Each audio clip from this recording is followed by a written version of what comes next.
You're listening to The Donor Doctor Show, where your host, James Newberry, will help you improve the health of your fundraising. Now over to James.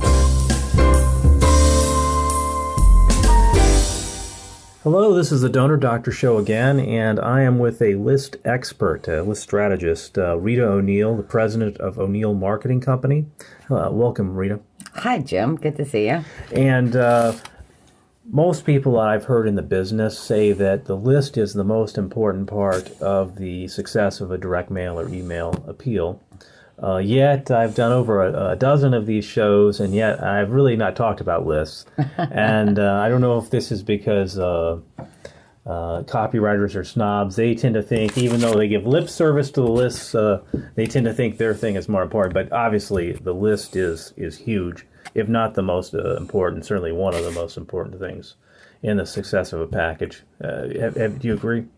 I think I do. I mean, first of all, no matter what venue you're talking about, as time has marched on, from the days that we worked with mag tapes and curly paper fax, and we were actually trading names even on discs, to today, where it's a faster, the deadlines are faster, the universes and the challenges are different.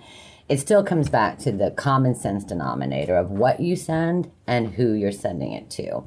So, wearing the hat list acquisition or list broker or list strategist or, the digital term media buyer, it all really comes down to I'm the person that's going to help you find like-minded targets. So in the days of only direct mail, of course, we were looking at other postal lists. When people have said that to me over the years, oh, the lists are the most important. And I'm the list person, so of course I want to hear that. That sounds great. I'll take all the credit. But actually, I actually kind of beg to disagree. And I've heard 60-40, I've heard 50-50, I've heard all or nothing. It is a delicate balance of what you're sending, your message, your goal, and who you're sending it to. Case in point, you can give me a great package, and I could put your house selects in the mix and outside lists. And I would read, and some lists will perform well and some won't, and then we have to make decisions. The package is strong because 50% of the list did well. The other 50 didn't, which means we tested, and this is my constant out-of-my-mouth phrase, we call it testing for a reason. Right. My job is to minimize the risk of that test. But if all the lists go uniformly at a bad read, then we've got a package problem if all the lists behave the same way, poorly or. So I think that over the years of working with copywriters like yourself and account execs and strategists like yourself, you can't just say who and what. Now we get into technique, and if you're using a petition as a mechanism, I have to pick a list that I have to know and do better research. So as we've gone away from broader universes and we've gone into higher expense, it really isn't just the list. And not to pat myself on the back, but a seasoned list professional working with a strong account exec or a development person or a good agency or another consultant is going to look at all of the components. And it's really got to be, what are you trying to send? Who are you trying to reach? What technique are you using? And the list that I might recommend, is it not just like-minded, but is it built off of the same technique?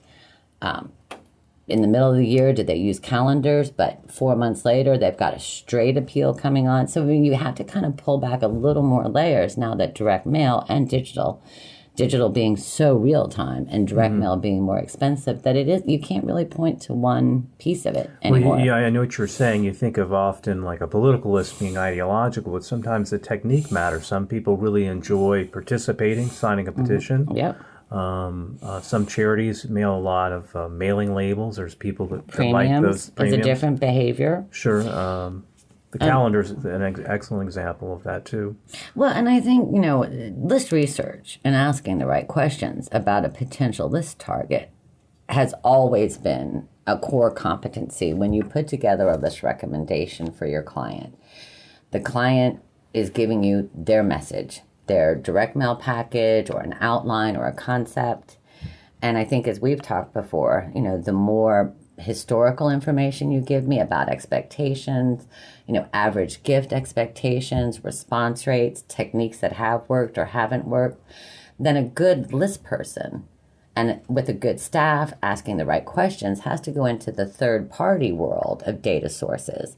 Right. And if that list manager, the person who represents the list that you're interested in looking at as a target, they have to be able to answer your questions. So, I mean, it's a give, take. Then I say, here's 10 lists I think you should use. You should ask me questions, or I should be able to tell you my logic. And you might say, oh, I don't want to use that list. They mail only premiums. And then I might say, well, actually, there's a segment within that list that I want to target that I can justify mailing. Right. Looking at your package and the timing and the nuance. And another thing I find is that it really depends on your expectations. Sometimes you deliberately go with a lower average gift or a softer list and a technique that you want to get quick donors, what I would call a higher response rate, knowing that you're going to have to cultivate them internally. Well, it's interesting. There's several environmental charities that have an offer that you have to figure they're losing money. They're giving you a nice bag for $15 or something like that. And I guess they just, perhaps they get a match. Obviously, they have more political clout if they have more donors. Sure. But it seems an unusually low dollar ask. I would have asked for more, but maybe they have another motivation besides just netting money, or maybe they just want to build the file and hope some of those people they can upgrade. That would be a consideration. Well, and I think with the type of analytics that a good strategist like yourself at the development level or at the agency level would be able to say, with our eyes open at year end, we're going to mail, a premium, a give me. We may lose money, but we're going to get a higher average response rate. We expect that we're going to get more, short onboard new to file donors because we've given them something.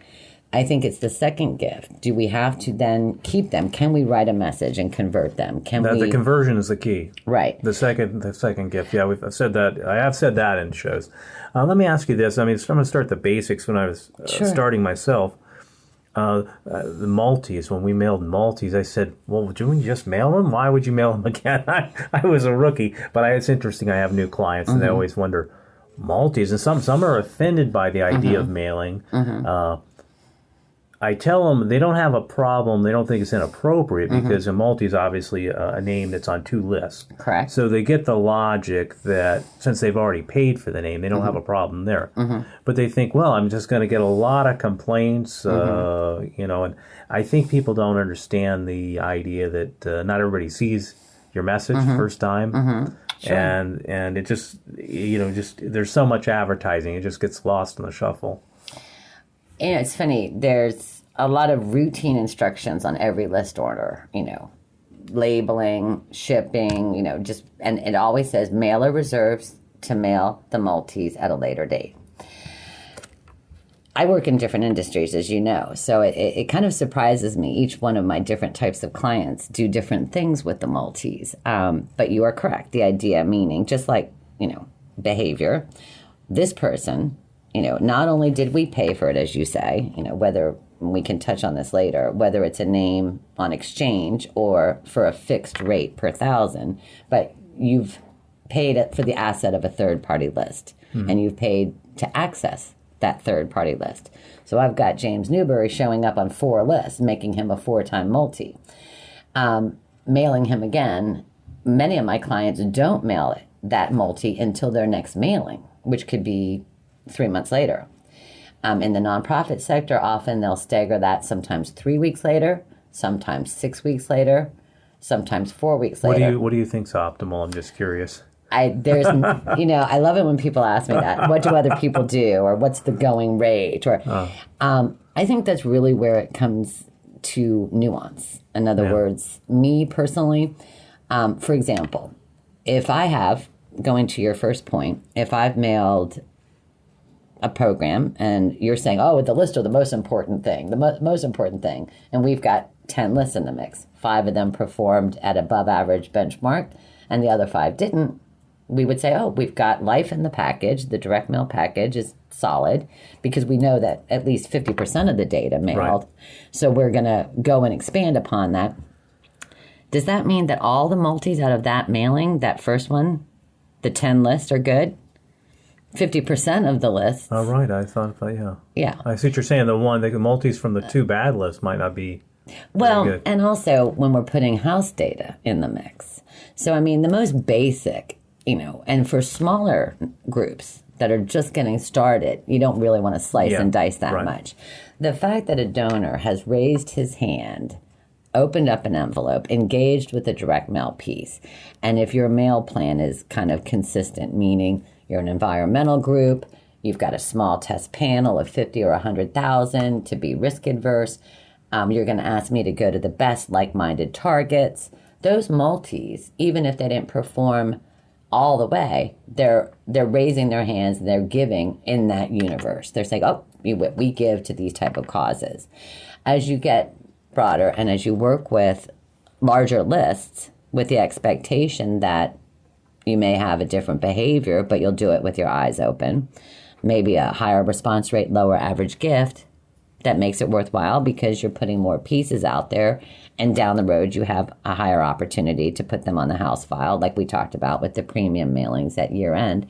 In that case, you can actually slice into and read your multis differently. I never even thought about that. I mean, I'm not in the list business, but that's fascinating. Well, and it's sort of the same thing when we do segmentation. If you think about when we order a list, we look for indicators and criteria of behavior, whether it's recency or just the gift amount. Let me tell you that the listeners that multis typically are your best list. So a client who doesn't want to use multis is really costing themselves a lot of money. Mm-hmm. They typically, because they're a multi, they're leaving them on the table. Yeah, they really are. Mm-hmm. So that is interesting.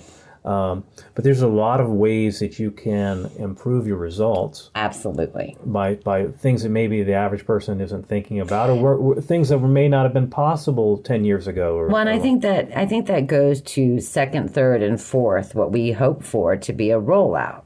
So if we started with that test panel and we had 5 out of 10 lists that behaved well within our benchmark, and we go and we put another 20 lists, we also have house data in there. So, I mean, paying attention to how that data intersects and which list created the highest density of multis. Oh, yeah, that would be interesting. Well, let me ask you another question. This is the debate. I mean, and your client that is a little nervous, you can say, you know what? These are your strongest names. But as you get farther down the road and you've expanded your mail plan, you can be more risk adverse. Oh, sure. By looking at which list produces the higher, and you can remember that for your next mail plan. I was talking to my friend Stuart, and he was, many years ago, went and visited this famous museum. Okay. I'll just leave it at that. Named after somebody really famous in American history. I'll say that. Oh, gosh. Museum named after a figure in history. Go figure. Anyway, he goes visits. It's in the middle of nowhere, really. And... well, we know who it isn't. And he says, well, we're going to do a 40,000 test. Mm-hmm. Would you like us to include your own donors? Mm-hmm. And we'll not mail those again. We'll just give you the net from those, separately. And he says, no, our list is inviolate. You can't use our list. And it ended up there was like 500 names on his list. It wasn't much. But a lot of people, this is a real fear. They may have a small list already. Mm-hmm. Perhaps they came from another agency, but maybe it's just their small list and they don't want to share it. I think they're worried about two things. I guess they're a little bit about the security, but I think more than anything, they think some people are going to be really upset with them that they shared their name. Well, remember, when digital is a different animal, so for the purposes of kind of basics, let's assume we're talking about direct mail, which is blind. In other words, it's not like the envelope shows up at the consumer's house with a big Post-it note that says, this name came off of this list. That's right. They try to call you, and you can't share that with it. Compliance with certain industries, and obviously if you're going to adhere to best practices, if a donor calls an 800 number and says, where did you get my name? The organization or the agency or even the direct mail cager should be able to say by tracking it, well, we acquired your name through the use of, our nonprofit client, the small environmental group, or the small museum, rented outside lists through O'Neill Marketing Company, and in this case, you're supposed to reveal that. Yes. So I'm learning this. I always refer them to the DMA in New York. How to get off the list, and I contact. What I do is I contact that. Say museum or whatever, and say this person doesn't want their name shared. So I do those two things for them. But I didn't want them unhappy. But I didn't know that's why I'm. Well, and that's a topic for another day. But a lot of times I'll put together kind of a couple paragraphs for the call centers or the membership people, right? So that it doesn't happen that often. No, and again, they can also. In other words, a lot of times they'll get, for example, they get the museum piece, and they're saying get me off your list. Well, you're not on the museum list. Yeah, you're right. That's right. You're on a third party. It's not as much of a problem with the museum. I think it's more of a problem with animals. Just as an example. Because particularly if the animal uses a graphic photo, they get upset. The people that give to animal appeals feel strongly about it, and it causes them pain to see. Sure. Understandably.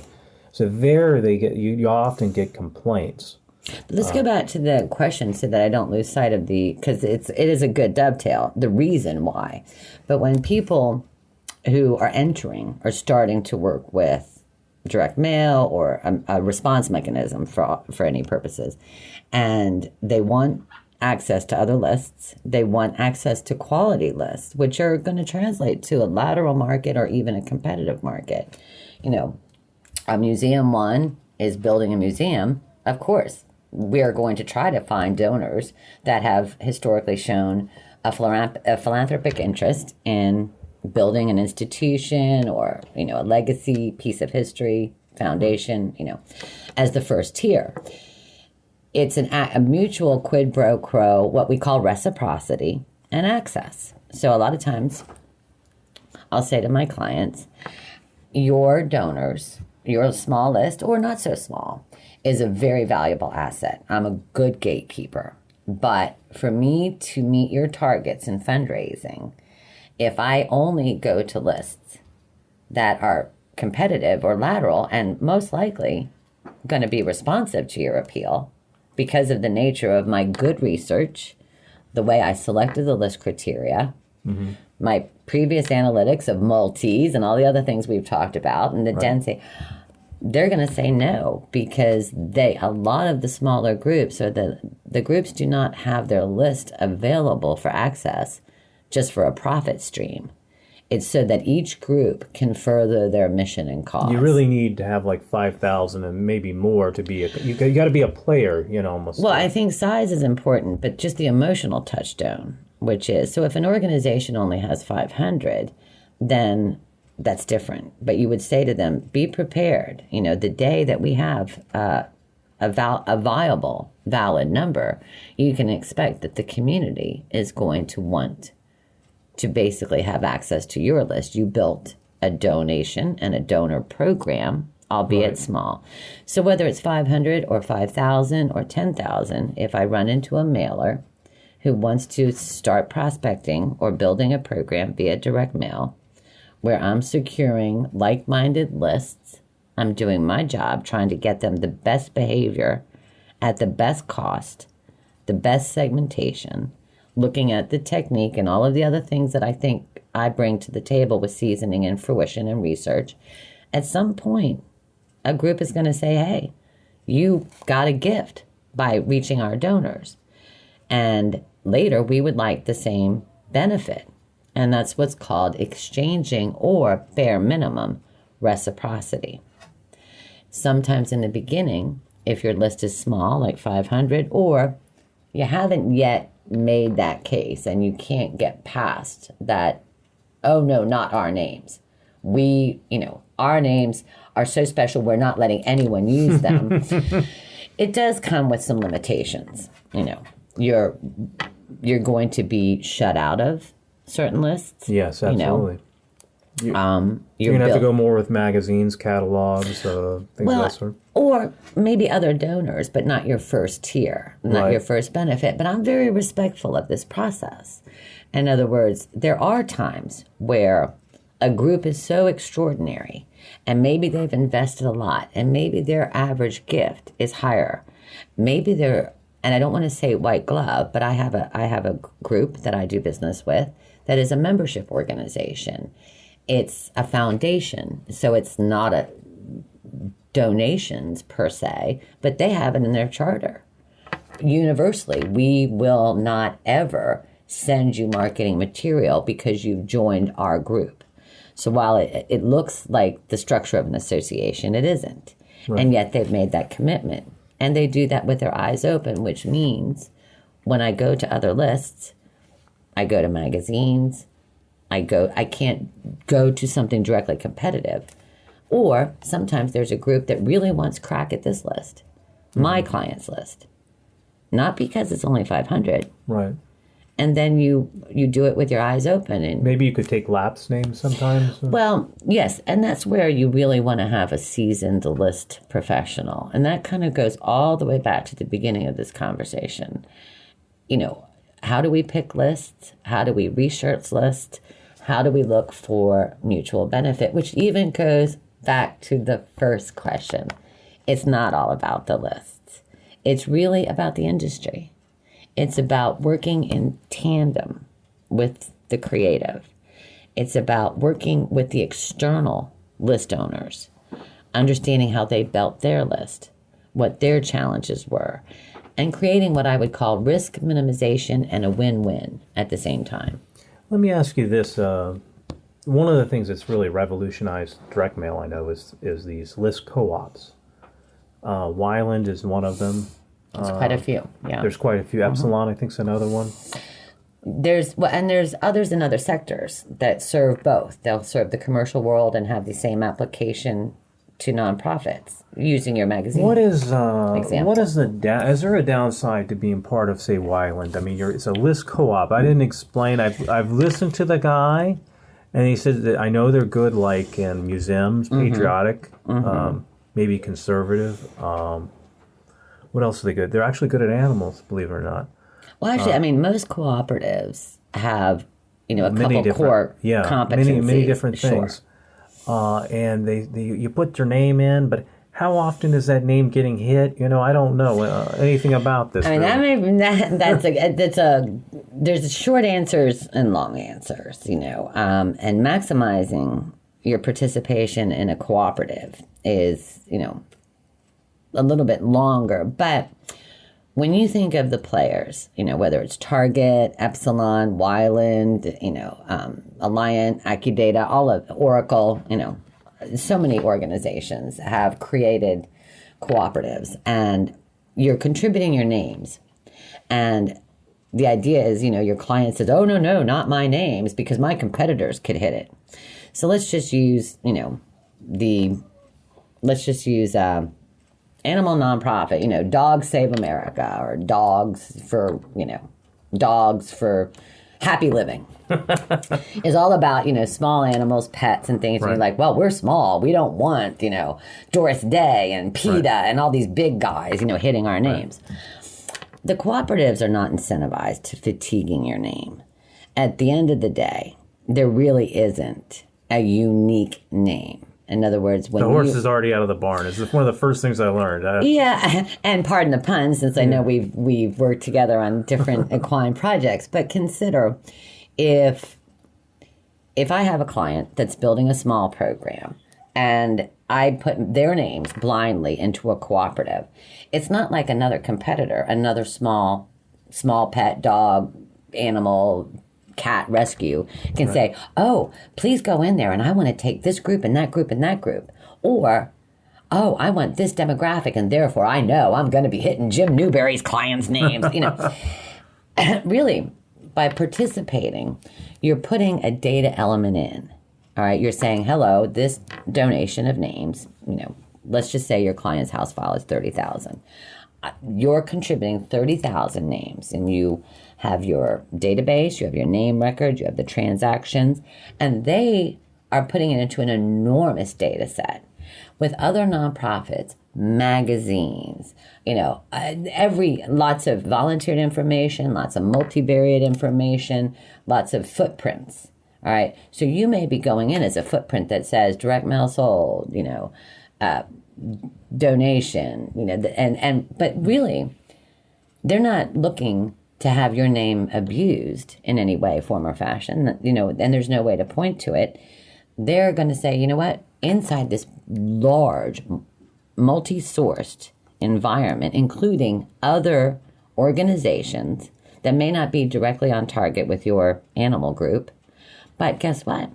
They also do fundraising. They also do this. They have a propensity. And they say, oh, and you know what? We also work with magazines. Well, if you say... Oh, I see that. Yeah. Now, are you saying that... But if you say that you can prospect to a magazine, why wouldn't the intersection inside a cooperative of a magazine and a donor... somebody who's donated something else? Sure, that makes a lot of sense. Are you saying that they might only rent my name, say, once a week then? Or something like that? Or I think... You don't know the rules? I think it's not that they are looking to rent your name. Your name might literally have 16 to 600 variables. Right. In other words, you're going in as a male, children, magazine reader, and animal welfare donor, small pets, direct mail sold. Sure. Right. And the idea is the benefit when you put your name into a cooperative. And I mean, really, the cooperatives might say, oh, why is she talking on our behalf? I mean, you're neutral, though. Well, no, but I'm also kind of really dumbing it down. And I don't mean to be insulting, but you can get pretty in-depth. But they know that they have millions, 18, 21 million households. And if you want to prospect, they will literally take everything that they see about your data and they'll look at it through quite a few algorithms, or for lack of a better word, a few filters. And I hate this term, but it's a good, simplistic term. They're going to go find segments, pieces in that 18 to 20, 30, whatever, million database that looks like your donor. Yeah, it makes sense. I love co-ops because... Right. But it gives you a prospect segment. So to say how often does my name get hit, well, it depends how many variables you have that are... Well, I think that if you say, oh, well, nobody told me, but I can guess there's 5 other small pet, dog, rescue, nonprofits whose list is the same size as mine, they're probably reaching the same people. That's a fair assumption, but guess what? That's the same thing that's happening when you're using third-party lists. In fact, probably more so, you're fatiguing a smaller niche audience. Sure. Whereas here, you can say, wow, I'm going to go create someone who isn't just from another competitor, but also shares attributes I would have never known about. Mm-hmm. Right. And I can go find maybe a viable 40, 50, 60, just in the top segments. Obviously, the more data you contribute, the larger your segmentation is, the more they call them models. But really, if you think about it, it's lookalikes that you can then say, wow, I now have upwards of 40, 50, 60,000 that is going to behave as well as my house names and my best exchange lists and my best prospect targets, if not better. Well, I tell you what I like about them. In a lot of groups, you need to be with an agency that mails in that category. If you're not, you're frozen out. They often, sometimes in really small niches. Okay. If there's a group that agency is known for it. I know that when the agency I work for got in the animal market, they just didn't know. They were kind of at the beginning. Were kind of they were capping lists, doing a lot of things that. And the modelers and the cooperatives, or I should say the cooperatives, have also progressed and sort of adjusted their model as they've gotten larger in density and to meet. It allows you to go beyond the religious market, for instance, is one where it's kind of like it's hard to get into sometimes if you're an outsider. Okay. So the modeler would give you an opportunity to access that from another way. Absolutely. So, I mean, I think that's one thing. I think the hardest thing about that is when you don't have names to contribute. That's right. But if you have an organization and you've done your job as an agency and you've educated them and you've brought someone like myself in who's... You show them that you're serious and you will be building a list. Yeah, exactly. And you say, look, you know what? Because you don't have a list or you feel really emotional about your 500, which we can sidebar the conversation because eventually we're going to build a list for you. You're right. And we're going to minimize your risk. We're going to access the better names. And even if we have to pay for them on a cost per thousand, okay, we're still going to have to be reciprocally open to letting them submit their piece. But in the beginning, we want to minimize your risk.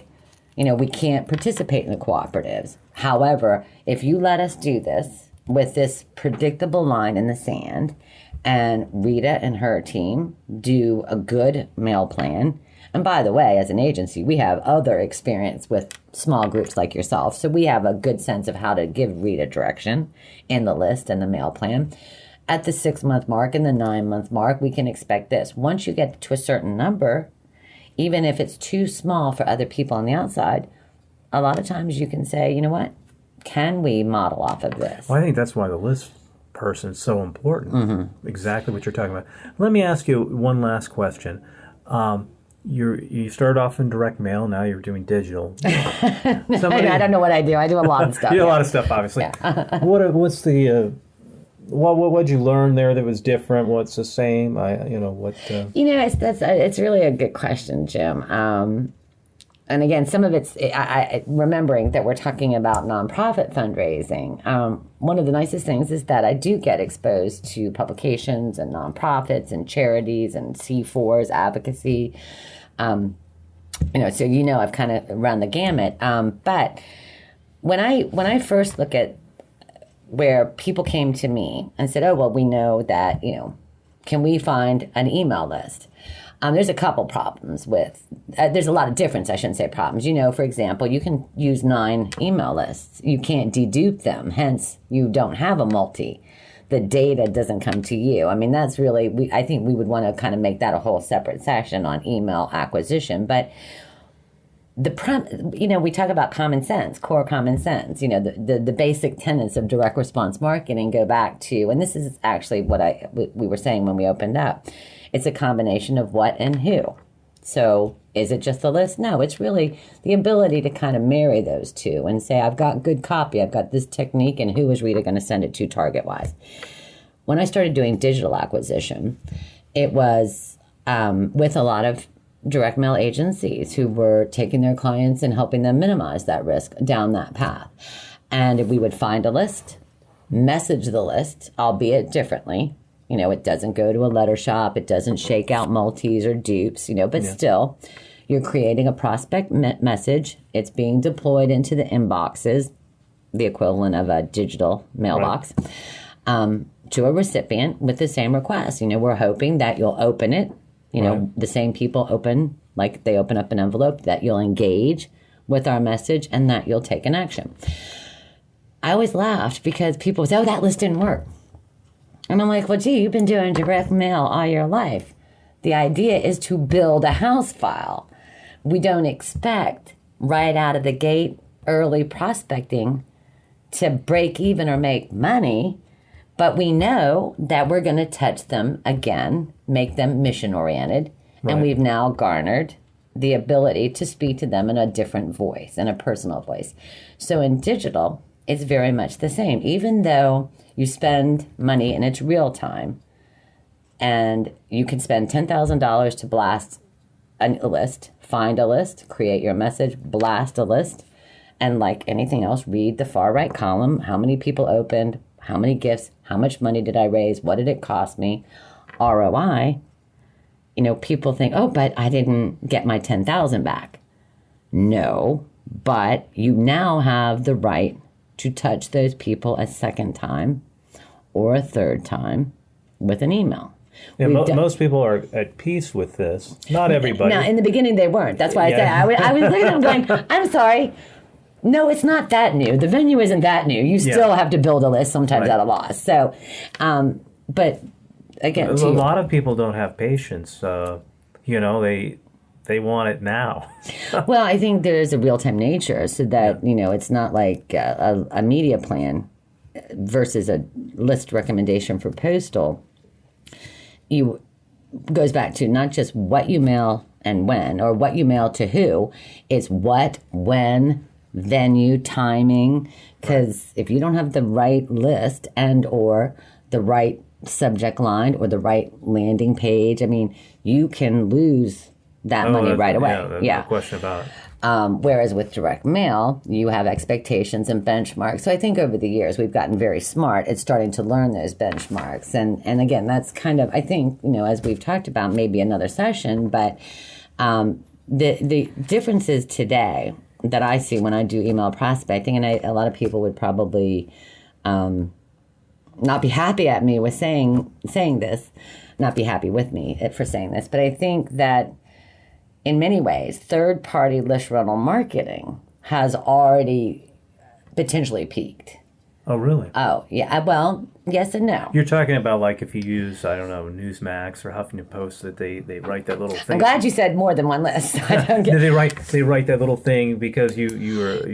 And I don't know that it's nothing to do with the list sources per se. I think it's got more to do with the technology. It has more to do with the ISP. So I mean, there's a lot of nuance behind that. The ISPs are big, Yeah, sure. But I mean, the idea is it was a little bit looser parameters in getting emails through, and that really, as a media buyer, is up to me or you, the client who pursues, or both of us combined, to remain educated, to make sure that we've got partner platforms and deployment platforms that keep us, abreast of. So it's not about like the Newsmax or the HuffPo viability of the list. However, the knowledge, there's a lot more lists, there's a lot more messaging. There's a lot less that's going to get through and get delivered. And that's really kind of where you have to either A, have the knowledge yourself, or I'm a big believer in forming the sentence, I don't know, comma, can you help me? Right. And making my vendors. Of course, this year's probably pretty big with the election. I mean, sure. I heard Bernie Sanders say that he had over 4 million donors. I imagine he has a lot more email than direct mail. Well, and, without getting into left, right, or even names, I mean, consider, I, just like we would seed ourselves on direct mail lists, my inbox is pretty cluttered and I've got quite a few names. So you can, I'll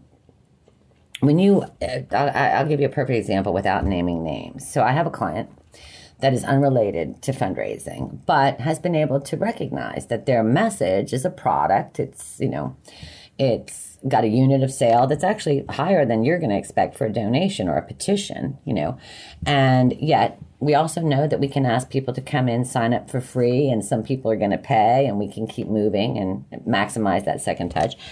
But if my email for my non-fundraising, non-political goes out the day after a candidate deploys email, there's a good chance that my open rates, my use of Newsmax, or my use of, and again, not to pick on Newsmax, I don't want Chris Ruddy calling me and complaining, but I mean, using that as just sort of town hall, all of them. As the candidates are hitting these lists, they're using a lot of technique. You'll notice that the presidentials will come out as Rubio, not town hall.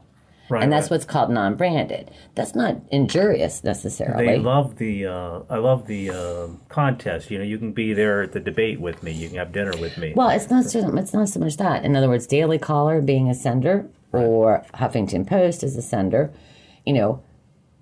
typically gives you sort of, you're being shepherded by the list owner. Sure. Whereas in the candidates, of course, it's a mass volume, and that's a good thing. So, I mean, I don't have a statement whether it's good or bad, but what it does mean. So you're saying if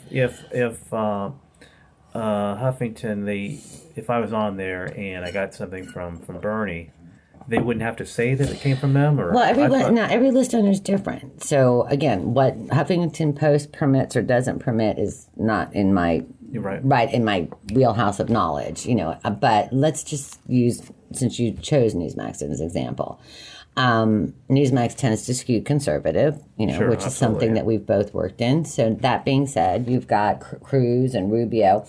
When Cruz sends its message to Newsmax lists, versus, say, a newsletter, the sender does not say Newsmax or Newsmax Health or Newsmax Money. It says Cruz. Right, okay. They're able to do that, okay. Well, and again, that's a choice that they make. They're willing to make it, and they have different types of prospect IPs and capacities, and the people there are very smart at Newsmax or all of the other channels, that they're still incentivized to making sure that the candidate's mail, as much of it gets delivered.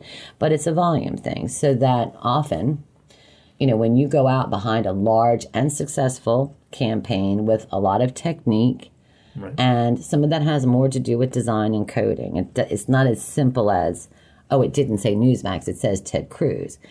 It's really programmatic and technical and numerical that the next day, open rates for and it could be something internal, Eagle Publishing, when I worked with Human Events and Red State, great channels. They had tight parameters. But when we sent out for a veteran nonprofit group, the next day, certain things would go slower.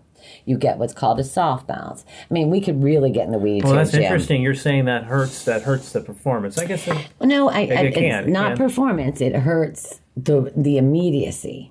Meaning, and if you're on AOL, haven't you ever seen that? Oh, I'm sorry, we couldn't get delivered. Again, I'm real. I see. Yeah. I got you. I understand. So that's called a soft bounce. So they'll attempt to deliver it, but that has more to do with the fact that it's prospect. Right. They don't like that as much. If a charity was contacting their own names, they don't have as much. Well, and again, we're really there's no black and white statements I'm willing to make. Unfortunately, yeah. No, these are some broad, sweeping observations and generalizations. But if my job is to educate someone, let me ask you a quick minimize question. their risk. I'm lying here because I have one last question. Sure. I just don't want to go on record being black and white in that answer. Yeah. About emails.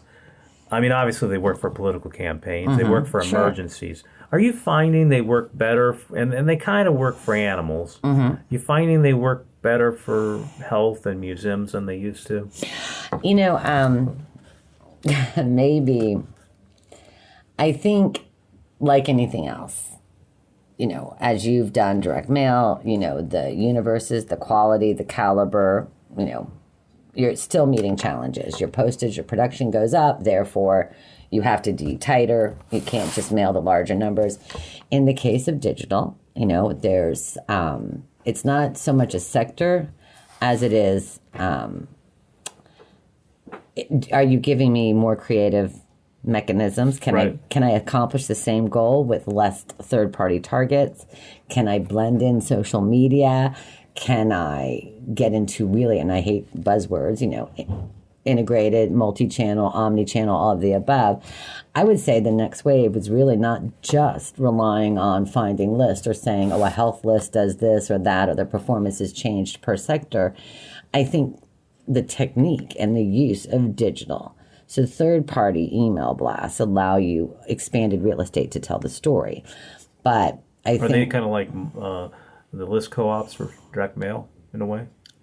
No. As a matter of fact, that's, from a purely 90-yard stance neophyte education, because I'm kind of like, you're recording this, I'm going on record. It's like I really don't want to make definitive statements because there are no real, I would not say, animal does this and health doesn't do that, and publications do this and political does that. It's about behavior. It's about deliverability. It's how a list is built. How many names they've added, how they're adding it. What technique are they using? When's the best time to send my message to that list? Oh, that's a question people ask. Do you have any opinions on that? That's actually really, I'm sorry, I keep giving you the same answer. No, nobody knows the answer to that. Well, that's not true. That's what we tested. Oh, you do test it? Well, we test it out. But absolutely. doesn't it change? Does your test mean anything? Oh, sure. But the thing is, this is where it does delineate from direct mail. In other words, if you're using a direct mail list that's been built over time, and even your broker can say, well, they mail premiums, but they also mail this. They have this track. They have the foundation. They have all these different ways to segment the list in postal. You still are using your direct mail piece, maybe a test, and it's somewhat predictable, and you've got 6 to 8 weeks in the window. Digital is so real time, so that if you come up with an A/B split, 2 messages, and you're going to a list, let's say you're using Newsmax, and Newsmax is always predictable, and then all of a sudden it changes. And yet you're using the same creative to other channels, similar. Is it the flavor of the list changed? Did my creative stop working? Do I need to change my creative quickly? I mean, you have a control. You can mail it for years. Believe me, you do not have an email control that lasts for years. It just doesn't happen. It doesn't even last for weeks. It gets worn out quicker. Well, and also it gets for 2 reasons. One, either the audience that you went to in the third-party channel has seen it frequently, or the internet service providers have flagged it. I always not flagged it, but they recognize it. And remember, it's very programmatic. So, I was given great advice a couple years ago, and it was very intuitive and a little bit before its time, is anytime I message, it didn't matter what client, what type of market, and whether I was using, quality third-party list, large, eyes open, expensive.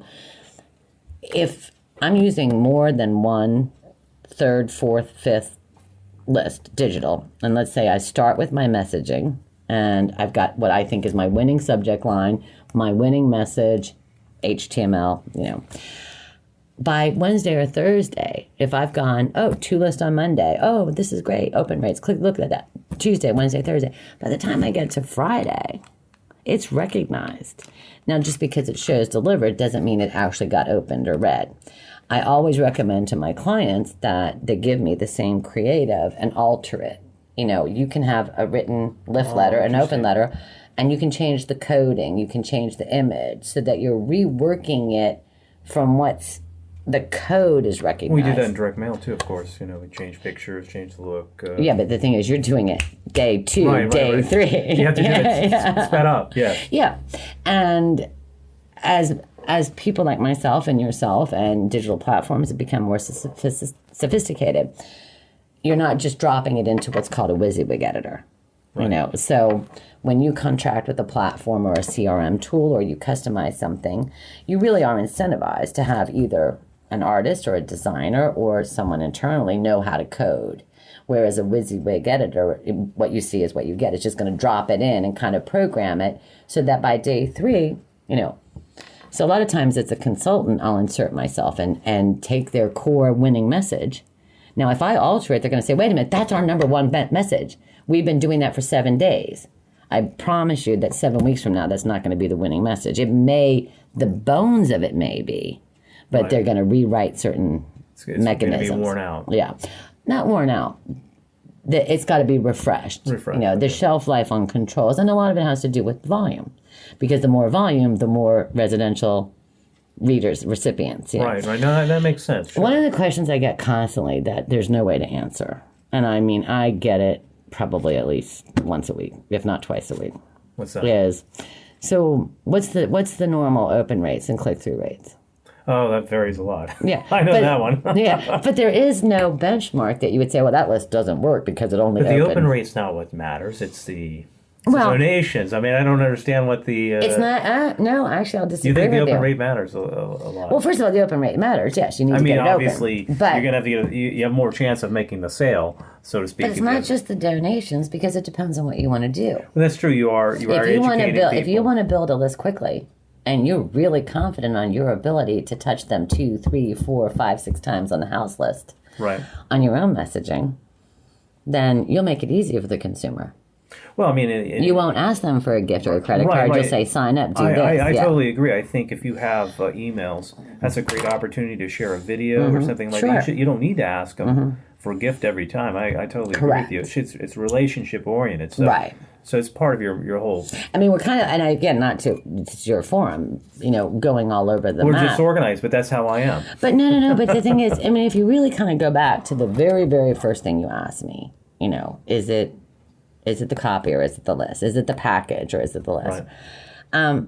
That actually, the best way to answer is at the back end then. It used to be, now it's what, when, who, what venue per list, what technique, landing page. And a lot of it it really does still, I have to get that email opened. Right. You know? Right. And when I use a third-party list for prospecting and it doesn't perform as I expected, one, I look at other third-party lists that got similar creative, but if it's day 7 and they all got the same creative, my decision's going to change a little bit. Not because maybe that list hasn't seen my client's creative because it got blasted on day 6. But I've been messaging for 5 or 6 days in a row. Also, what happened nationally. Like right now with an election cycle, can you imagine? You know, I'm competing with headlines. I'll give you a perfect example about that. Yeah. Doesn't matter who you are, what you're trying to do. But so let's say you're trying to build a museum. Right. But you know that many of the museum people, you know, whether they're preserving, you know, a presidential library or a historical monument, they're going to also be military supporters. They're going to be traditionalists. They could be Christians. So there's a lot of targets that you might say, hey, help us, you know. And yet headlines are, oh, wow, so-and-so just said this, or you know what, this is happening.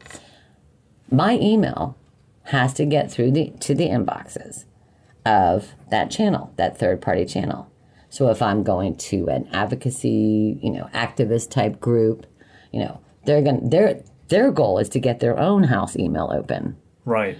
You know, something landmark happened. So in July, and just using the benchmark, you know, assuming that you're going to multiple markets and with this podcast, it was national news. It didn't matter whether it was, you know, politically skewed Democratic or Republican, conservative, or liberal. You had a lot of headlines. We had shootings. You know, we started with presidential. No, this goes back to July. So we had Congress, the Iran nuke deal. We kind of went through the whole week, and almost every day had a Columbine-like feel to it. Right. All right. And some of it was political, some of it was coverage, some of it was national disaster, some of it was hot-button emotional issues, you know, which everybody kind of weighed in on. So even if I only went to lateral dead-on targets, they were covering it. Right. You know, cops were getting shot, churches were being blown up, protests were happening. Sure. And, you know, so there was this July, you know, like 10, 15-day period. Then there were exposés, and then there was mudslinging, and then there's, unrelated to politics, you have a complete national phenomena, a disaster, hurricanes, all of the above. And I mean, I mailed into the Oklahoma City bombing. You know, I was completely apolitical, but it was still a national jaw dropper. You know, so you have children, you know, harmless. You know, all of that kind of goes to the wayside. So depending on what channel you're using, 99% of the channels are using content, even if they're nonprofits.